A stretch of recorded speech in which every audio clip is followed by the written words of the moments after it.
Here. Bill? Al? Here. Did I miss anybody? Did you say Ann? I'm sorry. Okay. Jeff suggests let's scoot down to item 8, letter E, aeration. So yeah, we just printed out our verification schedule for everybody. It's basically, well, I'll talk for you, Creek. Basically the same as it has been in the years past. We're gonna start the last week of March and do our aerification there. We're just gonna solid tine the greens. There hasn't been any play hardly since, October was a little busy, November, December, February, all that hasn't had any play. So we're just gonna solid tine, just try to get down low and sort of break up that stuff down deep. It's really helped in the last couple of years with the localized dry spot, those little dry marks that you see around the greens. We've been able to really cut back on those the last few years. So I think that's a big part of it, is getting down deep and loosening that stuff up before, or down there. It hadn't been done in, the so many years before the last 2 or 3. So I think it's helped. And then we'll just go, monthly with our solid tines, little needle tines, poke little holes in there, and pretty much good to go the next day, next afternoon or something. And then we'll do tees in the spring, tees in the fall.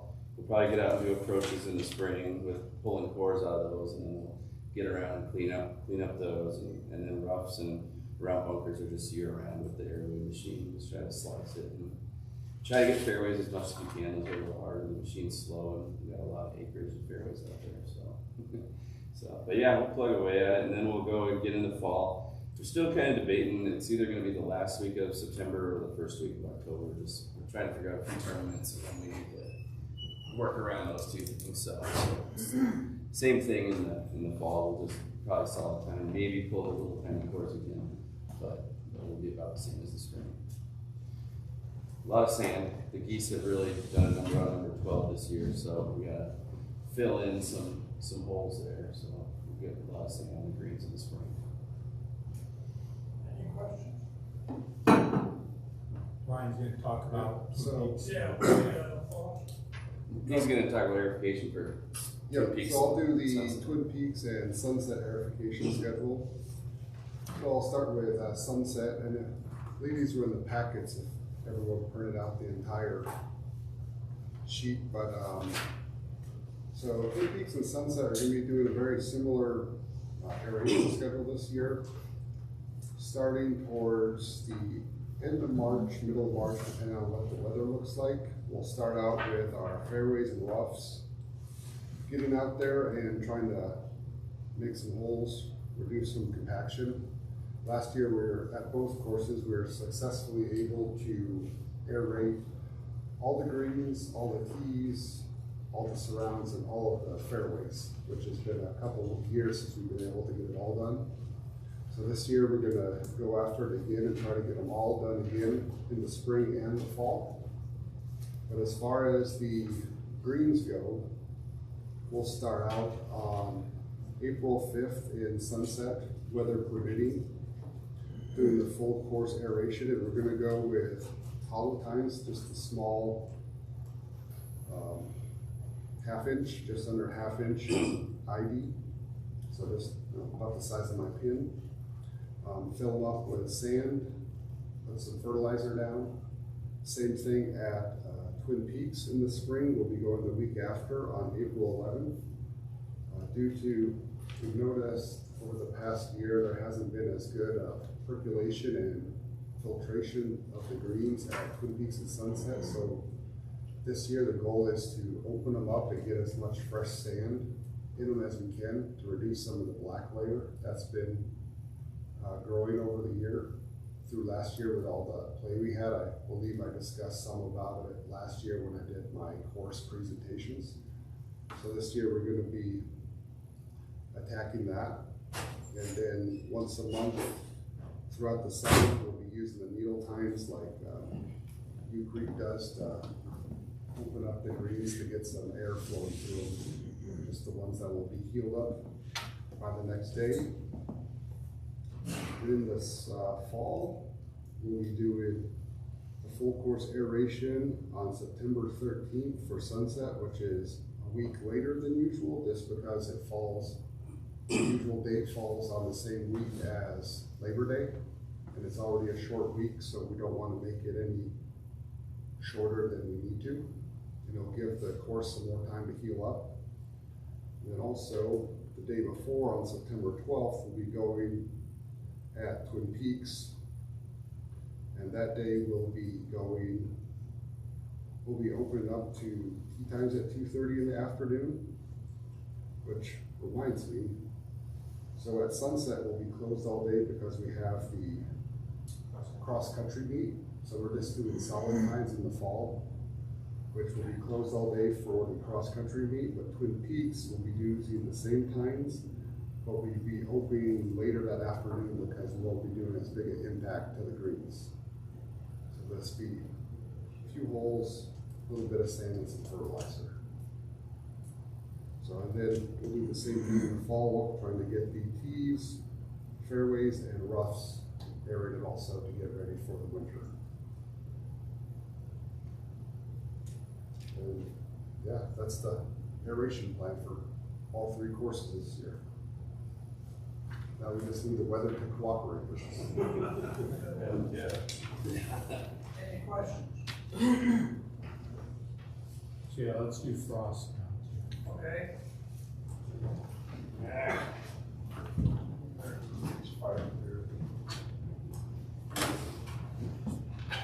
Tim and Philip, we started at the bottom of the agenda, not knowing if other board members were gonna come, so we didn't do reorg, just. I apologize for this racing between meetings. All right. Thanks again. Okay. So we're gonna do a little presentation on frost and kind of what causes frost and the reasons we do what we do to keep golfers off of the course during frost. I'm not a scientist. I don't know the exact science behind it. I found a pretty good article that really dumbs it down for people like me who not a scientist and can't explain the in-depths of it. So I just put out some slides and we'll just kind of go through them. And if you guys have any questions, we'll try to answer it the best we can. If not, we'll Google it. So where does frost come from? It's formed by dew that forms on the plant at night when there is no solar energy to replace radiation at night. As the leaf cools, then the leaf plant isn't able to hold the water, so it comes outside of the plant and forms on the leaf blade. So this causes the water to appear, and then when the temperatures drop low enough, it'll turn into frost. Most of the water vapor comes from the soil, and when it's wet and the air is dry, this helps to drive the moisture up through the grass. So when you have, moisture in the soil, then it comes up through the plant and it comes on the outside, and then when it gets cold enough, then it starts to form frost. So, why does frost form when air temperature is above freezing? So this again has to do with the infrared radiation, no sunlight. At night, the earth emits heat into space and the sun isn't there to replace it and cools the surface. Since cooler air is more dense, it remains closer to the grass, so it's a lot cooler down right at the grass blades than it is, way up here. So as it goes, it pushes that colder air down, so that's what helps get the frost. Your air temperature, I think I have it in the next slide, but their air temperatures that they take out at airports or your thermometers wherever you go are always taken way up high, and so it's a lot cooler down at grass level and stuff like that. So that's why we get eventually the air will cool to the frost point, and frost will form because the air cannot hold as much water, and then the frost will form. So the longer nighttime periods in the spring and fall, you get more cooling since there's more time for that to lose energy. That's kind of obvious. Makes pretty much sense. The longer it's colder, the more chance you have of frost. And as we get into the fall, then temperatures are lower, and that's why it's hard for us to decide when we want to water in the fall, because we know we're going to make frost, we're going to make ice, but we want to get the golfers started too. But sometimes you just have to water, so we kind of fight back and forth with what we want to do. Some days we just have to start tee times a little later, knowing that we're going to have some frost. Frosty weather. Air temperature alone cannot be used to predict frost. For frost to form, air temperature and leaf temperature must fall into the frost point.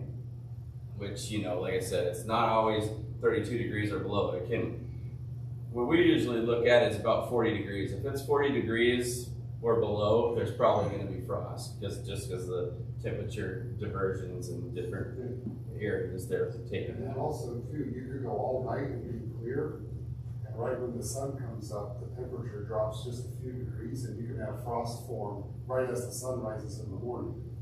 So sometimes we could show up and it's will be dark out and be perfectly fine. We're having to call our crew off the course, especially in the fall, when, you know, we're so used to going right away.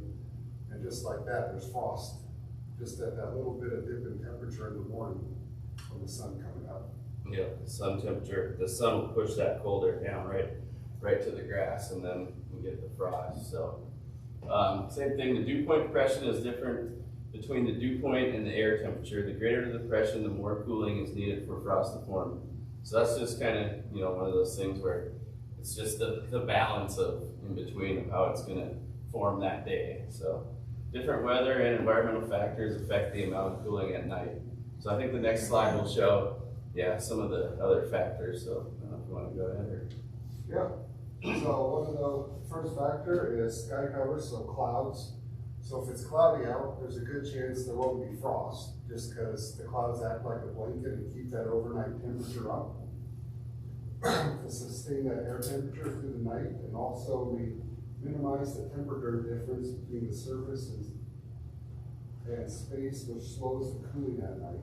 So if we have most frosty nights come on cool, clear nights outside where we know we have a cloudy night, we have a good chance of no frost the next morning.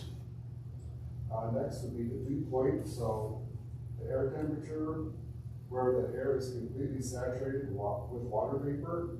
So we have an increase in humidity, once again, better chance of being a frosty morning. Day length, so longer night periods may have allowed for the air to continue to cool and to the frost point. Frost would likely form on that cold, clear, calm night. So more chances to be cool, better chance for frost the next morning. So we take all these, and there's some more on the next page, but we'll take all of this in consideration with tee times, tournaments, whatever. If we know something's happening, like something's happening, or we're needing to water, it's going to be a really cool, clear night, you can kind of take a guess and help, you know, plan for those times where there may be a little bit of a delay in the next morning. Yeah, that's why we bump the tee times back, especially for daylight, but it's also because of frost, so as we start to move forward this time of the year, it'll start to get earlier and earlier and play golf sooner and sooner.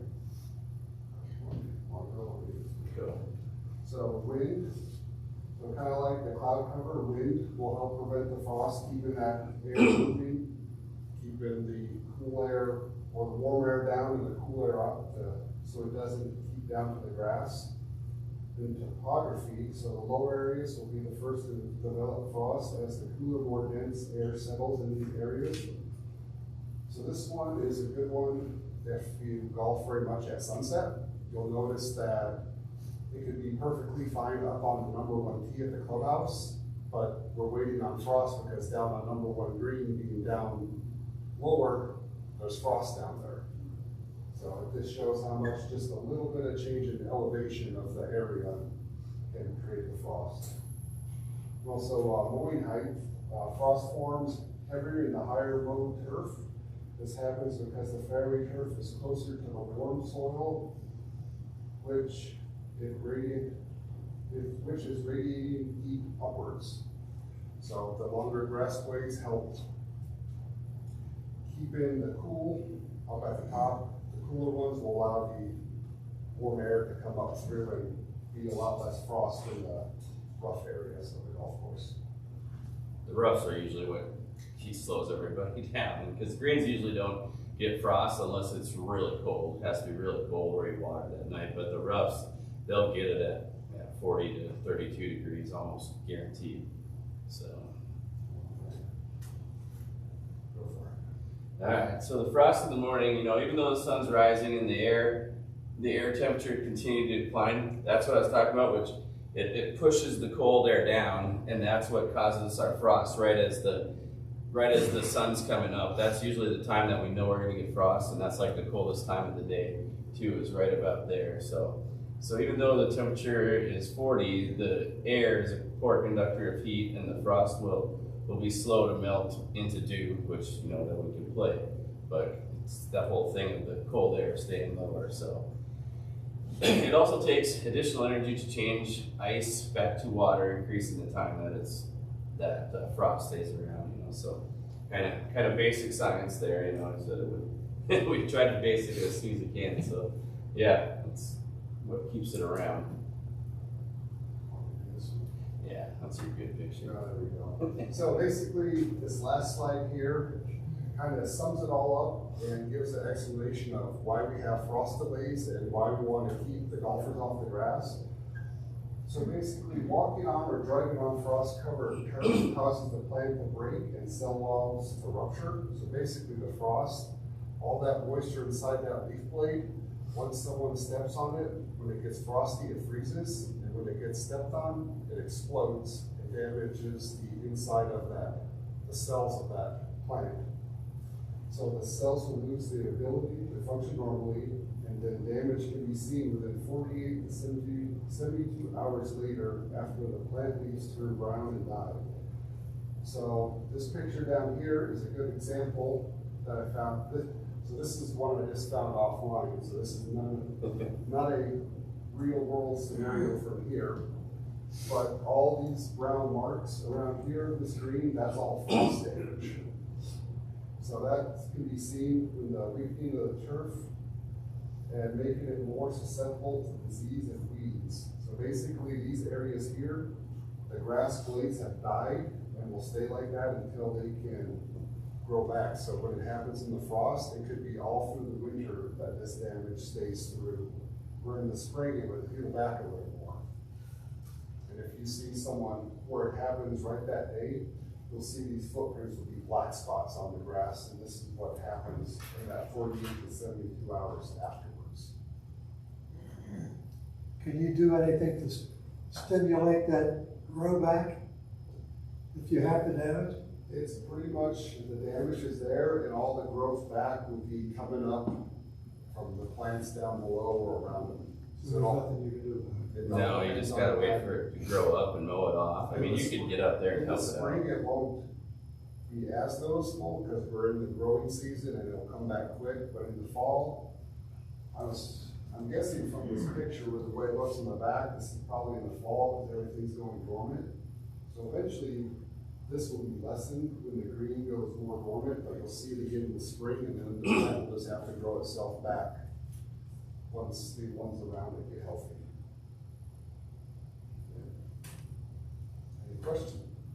Yes? Yes, you can always golf around 90 feet on the course. How do you make the decision if the frost is gone? Yeah. So basically, you can do the step test, or you kind of wipe the plant blade. So basically, when the frost is there, if you step down or press on the plant, it'll stay pushed down. And we're looking for the plant to spring back, which means that the cells, the moisture inside of those cells are starting to thaw out, and the grass blade will pop back.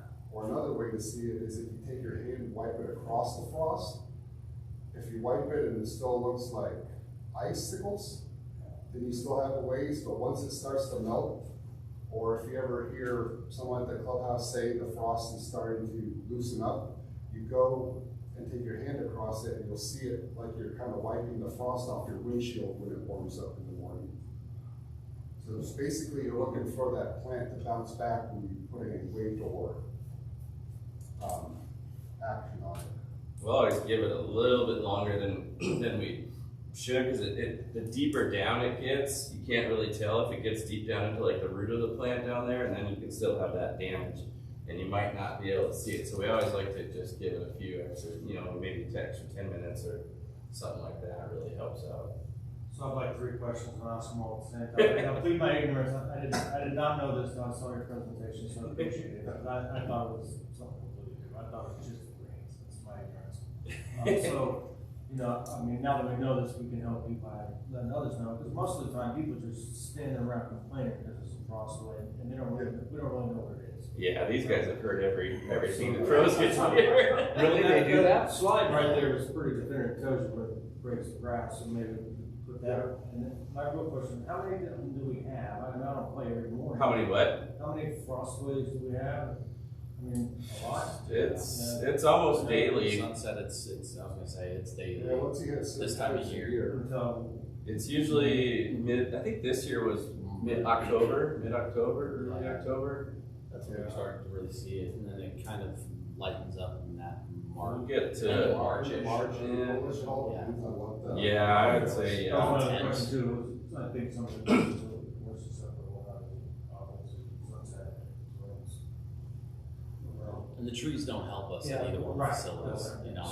Trees are not good. Because that slide right there is pretty informative for any golfer like myself, I have no idea. Yeah. For definitely at Sunset, it's more rough, I guess you'd say, because the south side, 3 through 8, it could be clear as all can be, and it's only number 2 that's holding this up because it faces to the north this time of year. And the trees. And the trees don't help it because it's blocking more of the sunlight, and it takes a lot longer, and it really hinders us some days. But what do you do? So have you ever thought of like putting that into a laminated piece and on crosswalks, just sit there like that? I don't know. Right. It's not a bad idea, you know. It's pretty important. The article that Dan used was a published one that we could, it's included in all the, board packets, so it's. I think the picture shows everything. That could, yeah, I mean, just that whole slide could be, you know, just set on the counter. You know, everybody has those little placards that we could use. And I had no idea. And you've been playing golf forever, right? Yeah, for a long time. Well, crossway, I thought the green was closed. It's usually not the green, you know. That's why we can kind of get out there before.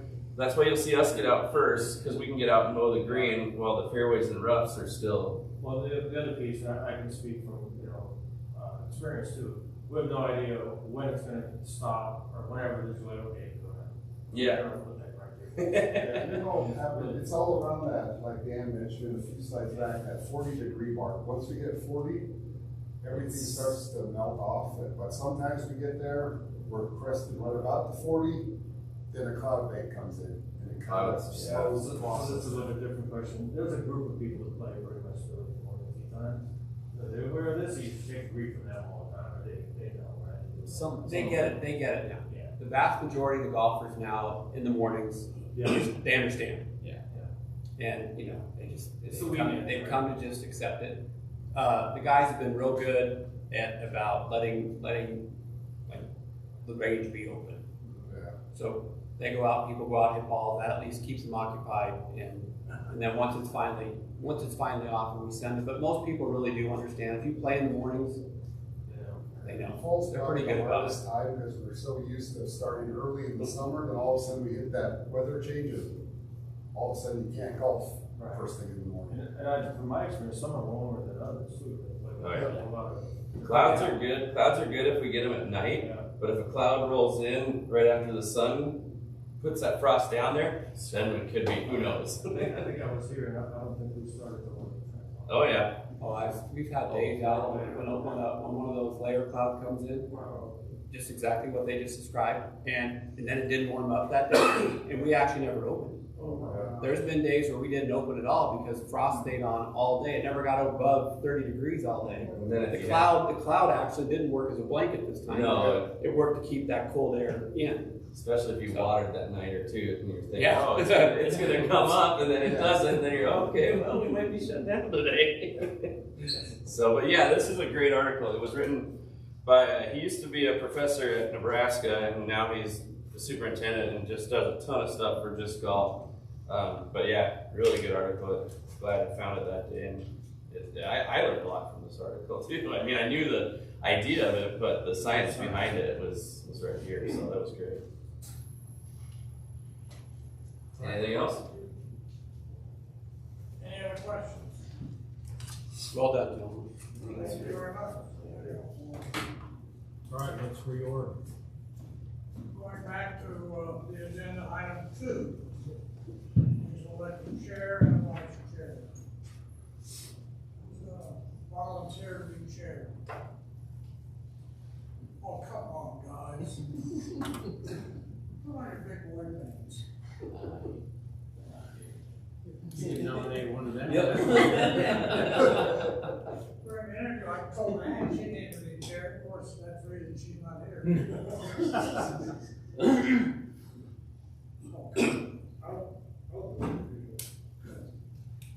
John has been nominated. Anyone wants to take the vote? All in favor of John being chair? Say aye. Aye. Raise your hand. Other than John, who declines the vote? Your chair, John, go for it. Okay, we elect a vice chair. Any nominations? Any volunteers? Somebody volunteer, please.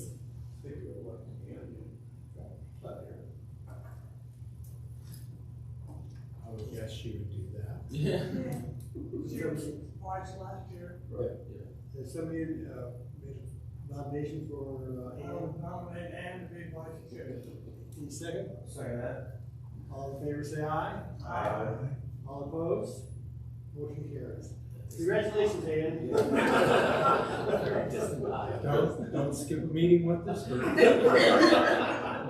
It's like when you go to meetings with Jeff, you get nominated for yourself all the time. Okay, next thing is the, agenda. Are there any changes to the agenda? If not, I move to be approved. second? Second motion. Motion's been, made and seconded. All in favor of the agenda being as is, say aye. All opposed? The agenda is carried, is as is. Also, any corrections to the previous, minutes many months ago? If there are no corrections, somebody make a motion to accept the minute. Move to accept. And it has been seconded. On favor of the minutes as is, say aye. Aye. All opposed? Yes, carried. Minutes are as written. There's no public here today, so we're not worried about that. Communications, golf, professional, monthly, tri-monthly, 3-monthly report, or Sure. Well, I'll go first. Mine's fairly easy. Unfortunately, projected for January to go back to, since we're almost done with February now, but $9,697 was projected. Actual revenue came in at $695. No rounds at all in January. Y'all can probably figure out why. This has been a much longer winter than we had in a few years now. Last year was the same. Last year for sure. Past that now. But yeah, it's been rough. We're ready. We're dying to be open. Let's be honest. Keith got open yesterday, kind of. Yeah. So Sam got open yesterday. Walking only. He was carts only, or like carts outside. I think. Is that correct, Dan? Yep. Kurt Kaplan was still for a little while.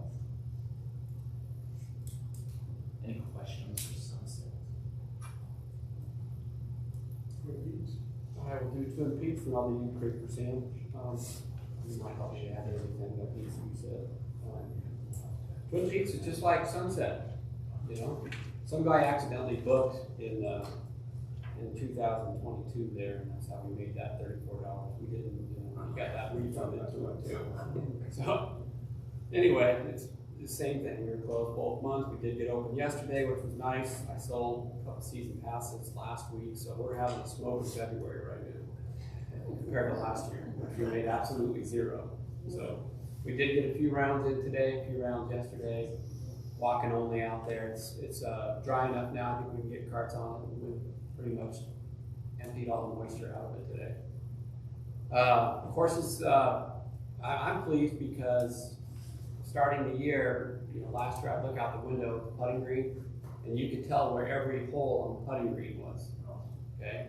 Because of all the wear and tear we got last November of 21 and December of 21, we were open all the way until we had the fire in the Marshall fire. Yeah, so we were open all that time basically and had, a record-breaking fall, record-breaking November, December.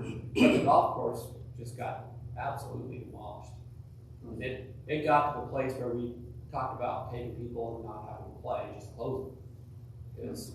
So now, if you look out at the putting green, you can't see where one hole is because the grass has basically been preserved. We had fairly limited play in November and very limited play in December, and none in January, February. So, with all the hard work Ryan's doing, I think the golf course is going to come out of the winter months really good. And I think Ute Creek was on the verge of doing cart path only in the fall.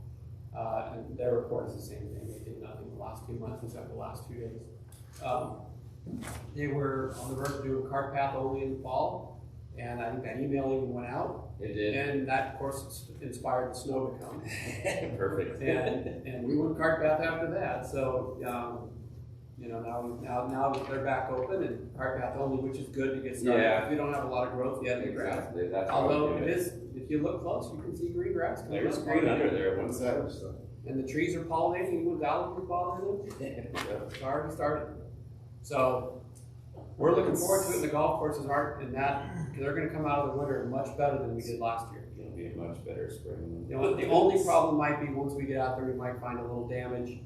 And Ryan and Dan could explain this better. A little damage from the ice layer, because that initial snow was what took so long to get rid of. It was so wet, and then it got so cold after that we had 2-3 inches of ice for the longest time.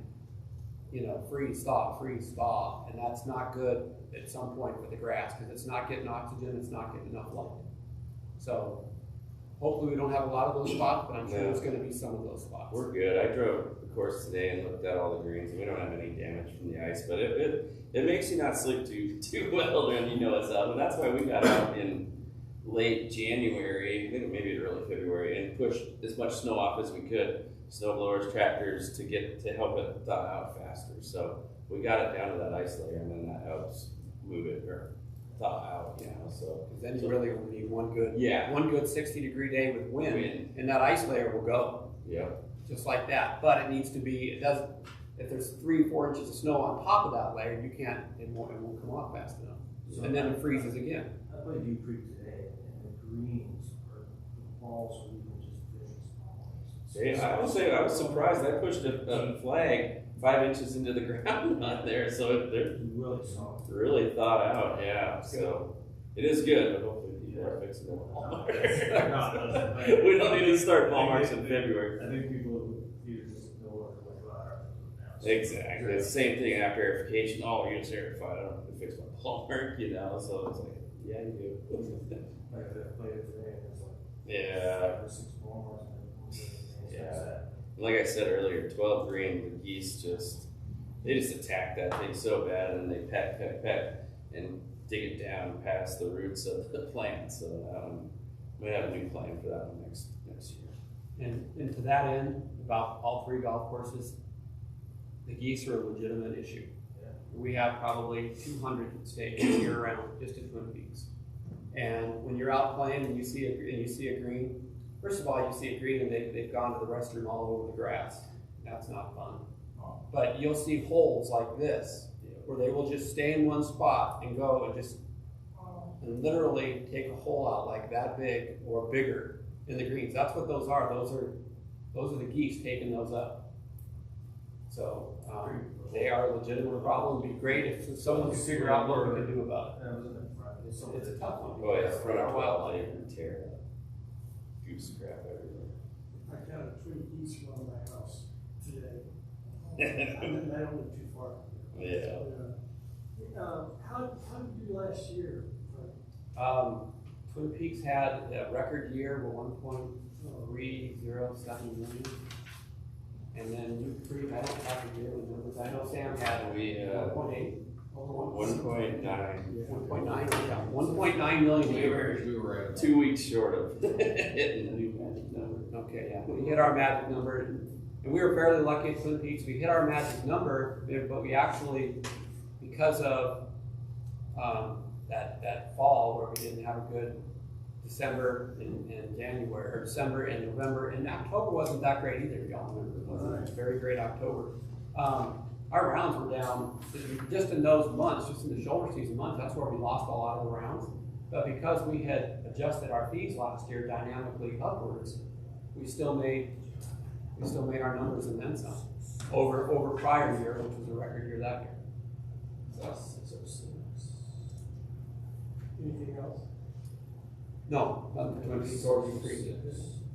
Yeah, is that form easier for everybody to read with the lines? Yeah, I like the new form. Yeah, so Yeah. thank you to Danny for doing that. Yeah, but, better to see, yeah, thanks. There is no old business, and let's see, new business, that was, yeah, I guess the first thing we have to do is decide where we're gonna meet this coming year. It's proposed to be here at 6 o'clock in the fourth Monday. Is anybody, I have a question about it. Why is it Monday? Does it have to be Monday? I mean, I know for sure it's Sam's day off, we know that. And, No, it's just always been on Mondays. would anybody be open to a different day? I mean, this could be part of people's long weekend, and there's Sam's day off, I don't know what day off the other guys have, but. You cannot be on Tuesdays. Yeah. I often have to go, and Tim would never be able to be here. I just want to be clear, it doesn't matter to me, but I just wondered if anybody else thought about a different day of the week. I think from my standpoint, Monday is probably the best for this building. Simply because during the summer months when we do have meetings, we have leagues, and I have, so we couldn't do Tuesdays, which now pushes us to Wednesdays. And Wednesday evening at this time, there are 30 to 50 ladies in here for the Sweet Spots League, drinking and partying and having a great I time. only brought it up for you guys. Yeah, wanna well, I talk about appreciate it, yourself, yeah. and if you want to consider Yeah. changing the day, No, I- I'd be open to. I think for the facility, Monday's probably the best night. I agree with that. And 6 It was works my for day me, off too. too. 6 o'clock, okay, Well, can somebody make a motion that we maintain our present schedule? So moved.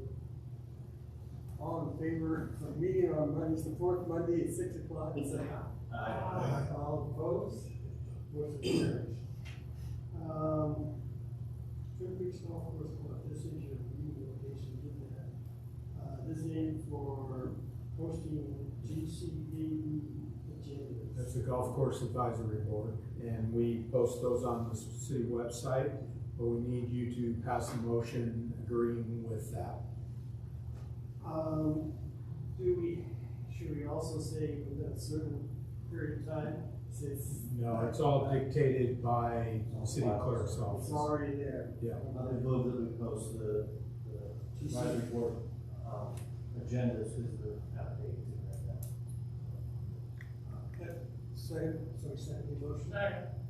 All in favor of posting the GCAB agenda, say aye. Aye. All opposed?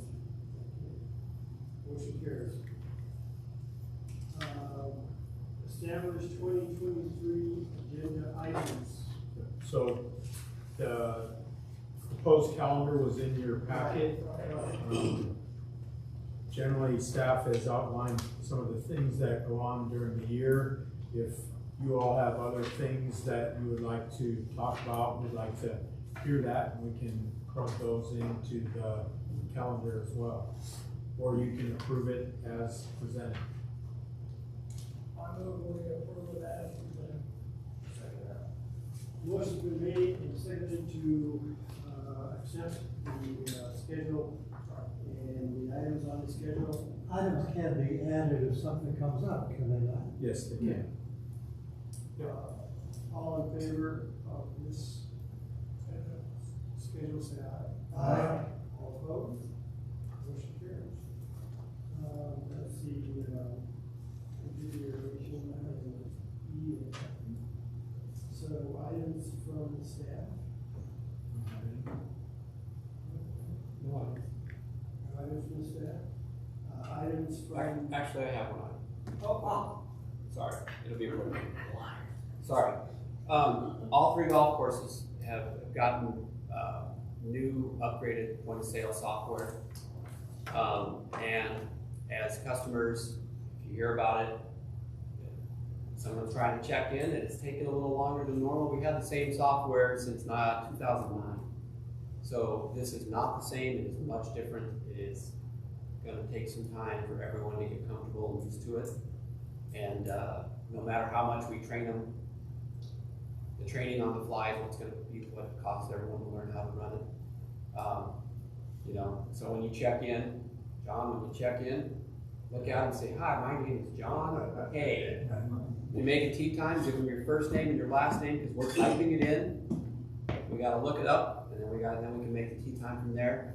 I think once everybody gets it, it's gonna be really good. The computers finally talk to all three golf courses, so if Philip buys a pass at Sunset, that pass is now going to populate as a Sunset Twin Peaks or a 3-course pass for all 3 courses. That is great. So there's a lot of really good in it, but there's gonna be literally, I'm on day 2 with it. Ryan and I were talking before the meeting about how are we gonna report these things and this and that and everything else. So we're figuring it all out, and just kind of bear with ourselves and let people, you hear people talking about it, you know, it's a big learning curve. So it went into place just a couple days ago? The actual installation was last Tuesday. It went live, I think. It went live, Wednesday or Thursday? that Wednesday, Thursday, because I could look at it online. And it's a cloud-based system, so Sam, Keith, and I can actually adjust something if we're off. If I'm off on a day and I don't want to travel to the golf course, I can log in and I can change things. Exactly. I can fix it. Or Yesterday. But it is I don't know if I bit my tongue because I didn't mute myself in the meeting today, but it's definitely a learning curve. Even for me, and I've No, grown up with software always computers. is, and especially the fact that we aren't using it a whole Oh, yeah. lot And because we that's- haven't been open. And that's It's gonna never a be, problem. and that's gonna be the thing, is like you said, we're learning on the fly, and we won't be able to learn on the fly until you guys are coming in. Right. I haven't had anybody check in for a tea time yet. I will find out tomorrow how easy, complicated, or frustrating it could be, but it's the way it is. We live, we learn, we move on. Yeah, after 2 days, I feel a lot better, but I didn't sleep very good the last 2 days. It's you know, and then I got to get everyone trained, and I only got, you know, most of my guys that work for me are y'all's age, and What does that mean? take it for what it is. I got one young kid that works for me. He's 21. You don't understand it. Oh my goodness. And then I showed him all the modules, and I'm like, learn all those and then teach me. And he will. He's like, within 5 minutes, he goes, okay, here's how you do this, and here's how you do that. And I'm, you know, learning, you know, because they've grown up in it. A lot of us, as we get older, have not, and it's way different. Keith, why do you have a driving range out there? Where? Why do you have a driving range out there? Why? Why do golf courses offer driving ranges? Why? That was a question. Oh, for practice. To get better, To right? get better. Before you go to first grade. What's the equivalent of your driving range? Is there one? Well, they have a training mode, but it's not. I'm not going to say I love the training mode. So they don't have one. They don't And the offer training one. mode tends to slip in and out of live mode. So, yeah, anything you do in training mode, you have to go back and void it out, otherwise it will process the next day. That may be some feedback to whoever sells. Oh, it's already been given. Yes, we've already. Yeah. So to answer your question, Councilman, the training mode is Keith not out there on the lesson tee right now, but hovering over someone's shoulder, patiently walking them through the process of learning the software. And that's why it was really nice today when Carter came in. I showed him one time. This is how it works. This is what we do. Okay. I said, you got it? Yeah, I got it. I go in a little bit later and I look in the background to see if he's doing everything perfect. Yeah. So, Well, I buy the manual pass, and if I buy the Sunset, like over here, we don't have it. And if I buy here, we have Sunset. Then they ask me, and of course I tell them I was on the lot, I'm an honest person. But I thought to myself, geez, yeah. what if I wanted to go and extend it a couple months or something like that? How would you know? So the old system too, we had a lot of duplicate names, so you could have been under John Hay, John Hayes, John Hay, a different one. There is multiple John Hayes on there. Golf Now cleaned all that up for us. We cleaned up our data. Everything is, if I type in John Hay right now, it should only have one person. Even if I go in to create a new you, because I don't know who you are, say, and didn't know you already were in there, it'll pop up saying, they already have this, because you have to put an email or a phone number associated with it, and it won't let you do the 99999s or the 7s. So you have to put, well, Yeah. that's what we tell staff. Exactly. It's worse than that. The old software, if John has his pass, and then he signs into the portal online, and he books a tee time online, it changed his it'll change, the old software would change his profile from a Twin Peaks 5-day pass holder to an internet customer. So then he comes in, and so instead of us just double clicking his name and having it populate the tee sheet with his pass rate, it populates it with the full rate.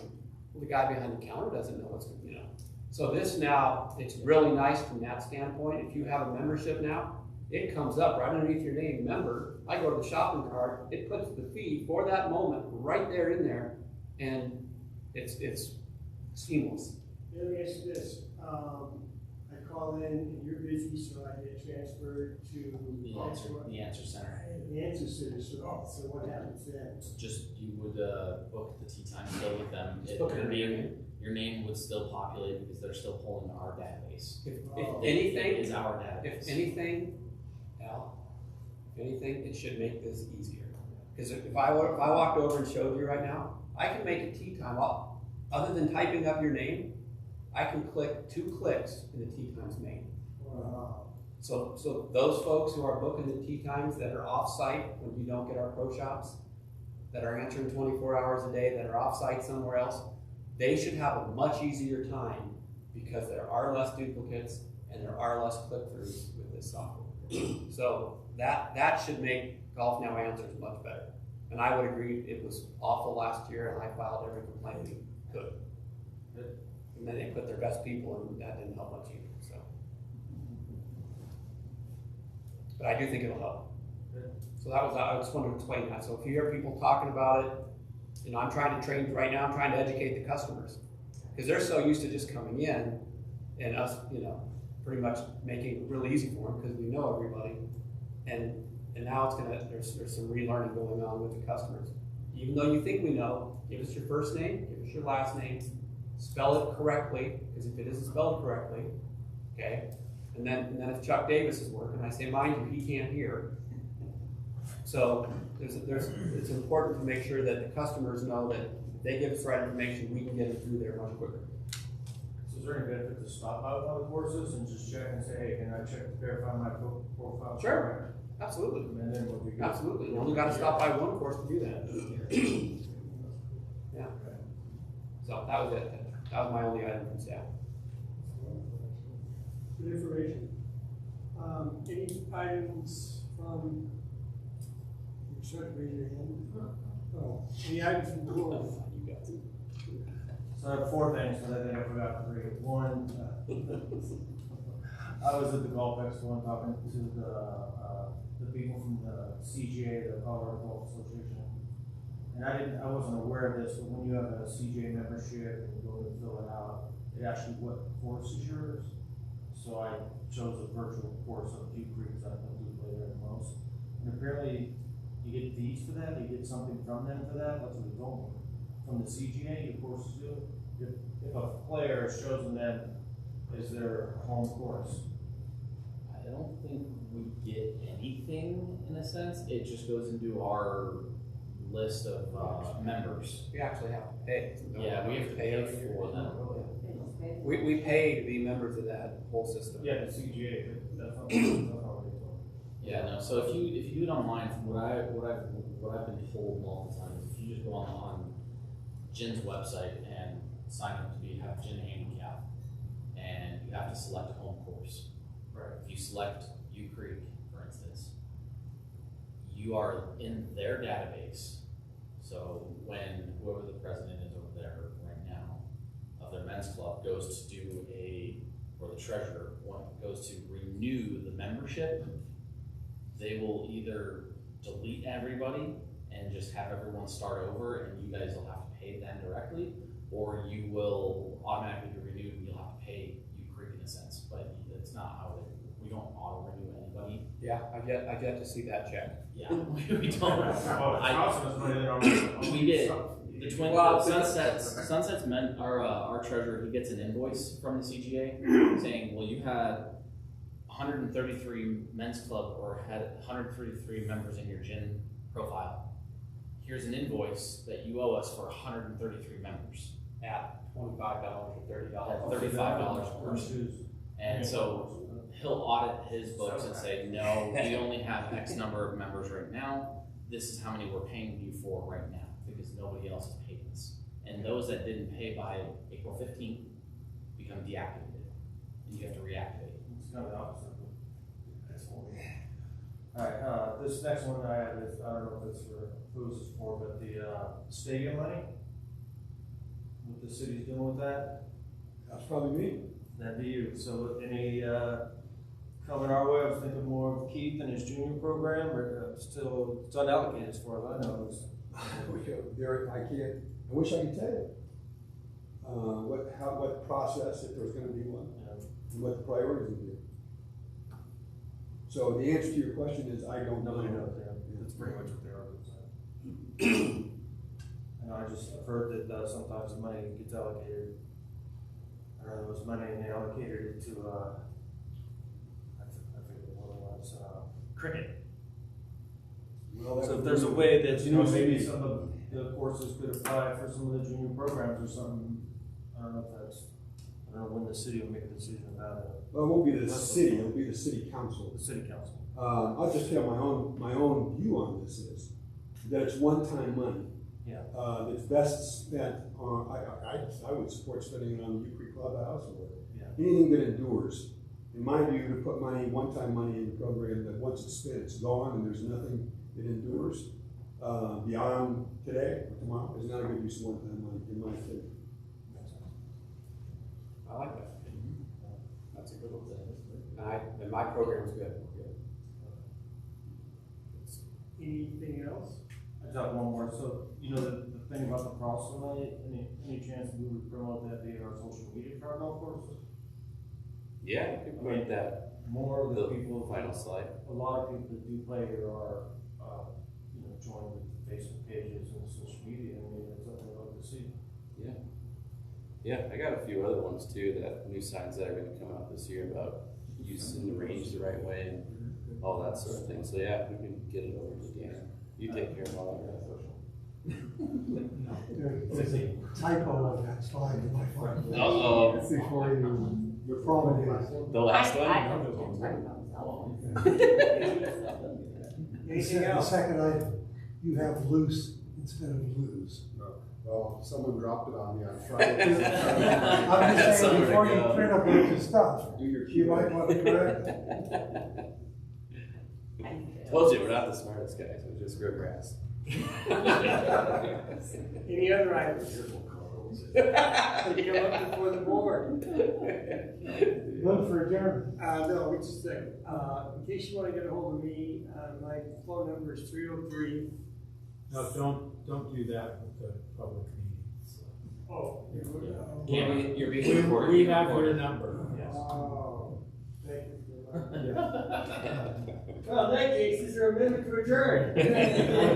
All in favor, say aye. Aye. Thank you very much. Do you have a second after?